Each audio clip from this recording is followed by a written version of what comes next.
Hola, ¿cómo están? ¿Qué tal? Espero que se encuentren muy bien. Quédense en casa. Bueno, espero que se encuentren muy bien, de verdad, que estén orando, buscando a Dios, leyendo su Biblia, estudiando de la palabra de Dios, alimentándose de lo mejor que tienen. Hoy día, como bien habíamos dicho en el video anterior, en la introducción del blog Entre Leones y Fuegos, hoy día vamos a comenzar con el primer video ya, ¿no? Para poder ver. Esta no es una clase de teología, no es una clase de comentario bíblico, nada de eso, no es tipo de nada de eso, es una reflexión. He recopilado datos de algunos libros, de muchos comentarios, de muchos vídeos, de todo lo que he estudiado para poder ver realmente, ¿no? En lo que vamos a reflexionar hoy día.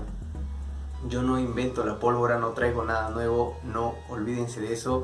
Ya hombres de Dios con mucho tiempo de antigüedad, de años atrás, han traído palabras acerca de este libro y no va a venir pues un jovencito a darles algo que ustedes no conozcan. Es más, solamente es una reflexión acerca del estudio de este libro de Daniel que me llama mucho la atención. Vamos a comenzar por hablar del contexto de Daniel, que nos lleva al título de hoy, que es Un mundo cautivo. Daniel es un judío, un jovencito judío formado en la ley de Jehová, ¿no? Como todo el pueblo judío, como todo el pueblo de Israel, apartado para Dios. ¿Qué pasa con este pueblo apartado para Dios? ¿Por qué Dios lo apartó? En Deuteronomio nos da más o menos una pista de lo que Dios quiere para con su pueblo, ¿no? En Deuteronomio 7, el verso 7 hasta el verso 9, Dios nos dice que Él no escogió a Israel porque sea una nación grande y poderosa. Es más, Israel es la más pequeña de todos, les dice en ese momento Dios. Yo los escogí porque quiero, porque los amo y porque ustedes van a llevar mi palabra a otras naciones. Les explica que Él les liberó del poder del faraón porque Él era fiel a las promesas que le había hecho a sus siervos, Abraham, Isaac y por consiguiente Jacob. Dios no estaba fallándole al pueblo, pero había pasado algo, una cultura de enseñanza de la ley. Dios había dado, nosotros lo podemos ver en Éxodo 20, toda la ley, y a partir de Éxodo 20 en Deuteronomio, también lo podemos ver en Números, en Levítico, todo lo que Dios, no estoy diciéndolo en orden, todo lo que Dios le enseña al pueblo de Israel a seguir y cómo deben separarse ellos para Dios.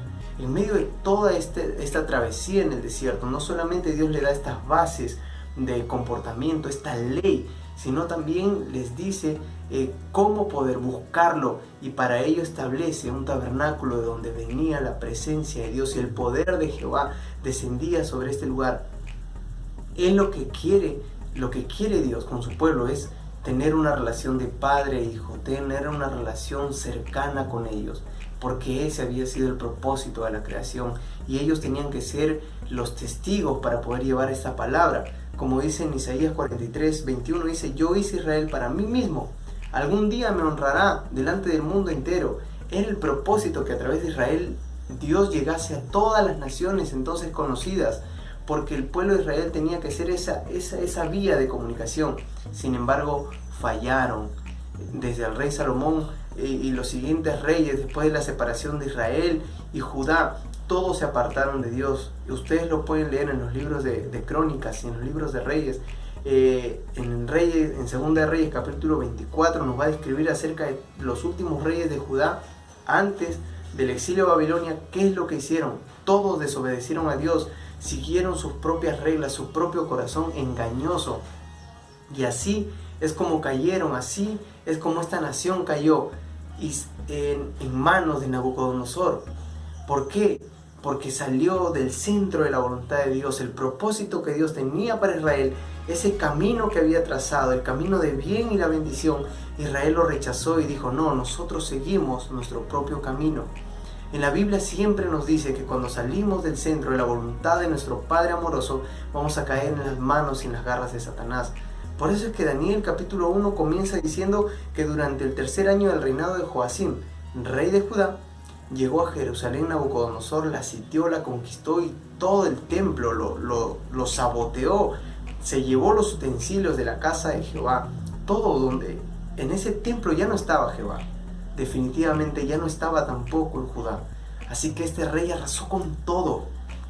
producto de haber dejado la ley de Jehová, por el producto de haber seguido su propio corazón, los judíos hoy estaban caminando al exilio. Esto es lo que pasa cuando salimos del centro de la voluntad de Dios. Caemos en las garras del amo malvado, del amo engañador, del amo terrible. En Juan 10, el verso 10 dice: el propósito del ladrón es robar, matar y destruir. Mi propósito es darles vida plena y abundante, dice Jesús. Claro, el enemigo lo único que quiere es matar, robar, destruirte. Te quiere matar las ilusiones, quiere sacarte del camino de Dios, robarte las bendiciones que Él tiene para ti, robarte ese hermoso plan que Él ha diseñado para ti, para que seas su pueblo, su hijo, su amado, su siervo. Y ese plan que Dios ha diseñado para ti te lo quiere robar Satanás, y como sea te lo va a dejar, te va a sacar de ese camino, va a pelear contra ti. Los jóvenes judíos, Daniel y sus amigos, llegaban a un lugar que era cautivo, que era un lugar lleno de pecado, con costumbres paganas diferentes a las costumbres que ellos tenían. A esta realidad se enfrentaba Daniel.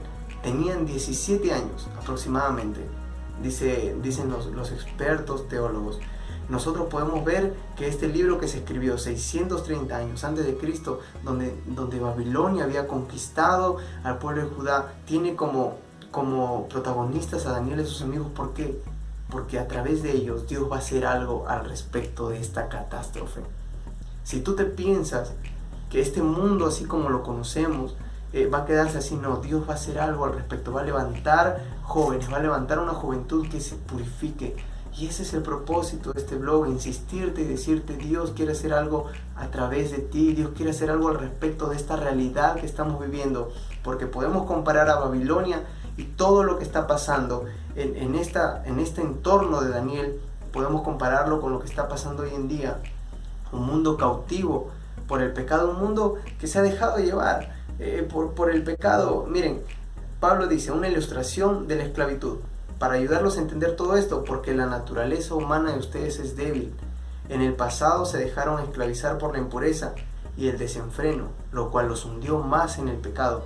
Ahora deben entregarse como esclavos a la vida para llegar a ser santos.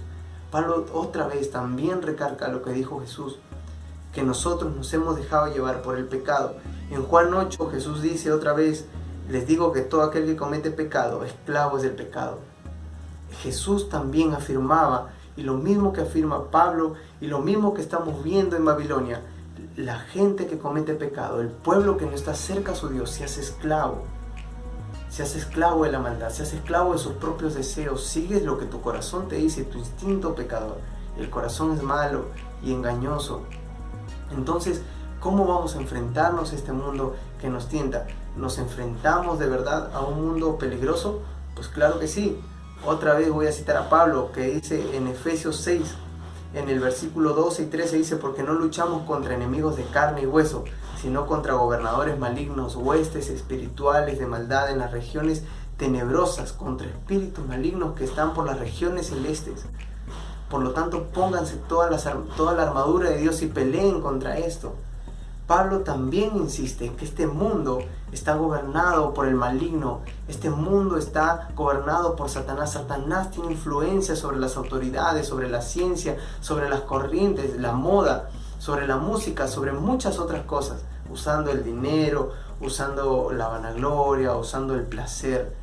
Este mundo está en pecado, este mundo está esclavizado al pecado. Si tú no estás siendo partícipe de esto, entonces Dios te llama y te dice: quiero hacer algo respecto a tu realidad, quiero hacer algo respecto a tu casa, quiero que levantes mi tabernáculo ahí, quiero que levantes los muros alrededor de tu corazón, un muro de integridad inquebrantable contra el enemigo, porque Daniel y sus amigos son un ejemplo de esto. Daniel y sus amigos se van a enfrentar a un mundo cautivo. ¿Vivimos en un mundo cautivo? Sí, porque Jesús dice acerca de los últimos tiempos que el corazón del hombre se enfriará por la maldad que hay.